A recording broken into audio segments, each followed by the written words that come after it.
Yaman turnover este día el alcalde Ben Clima con un brand new speedboat que tiene valor de 1.5 milyon de pesos para con el commander del Task Force Zamboanga, si Colonel Juvie Max Uy, alina Paseo del Mar en Denantes Aga. Asigun con el alcalde Clima este uno pa lang del manada mga ekwipahe, el entrega sila na militar y pulis na syudad de Zamboanga, kanya hace posible con el Pacífico Ciudad durante el año 2016. Este valor de más de 1 millón de 5.1 milyon peso, 200 horsepower para poder sila ayuda con el diaton kampanya kontra el diaton mga terorismo aquí na syudad para mantener el proteksyon. Ya que naasigun ben alarmaw el mga cercanos probinsya por causa con el incidente de false hijacking na Lamar de Basilan que debe prevenir la autoridad razón para debe dobla el mga esfuerzo, especialmente na bisyada del diaton Lamar. Kay verdad, el Ciudad de Zamboanga has a very big coastline. In fact, during December 31, no less than Admiral George Amba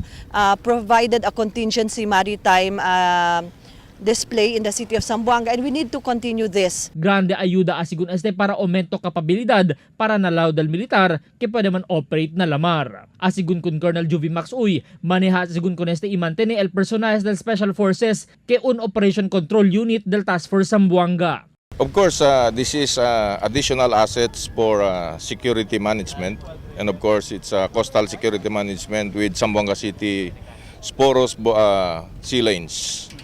Of course, this will help a lot, and also promoting the tourist destinations and securing the tourist destinations within Zamboanga City.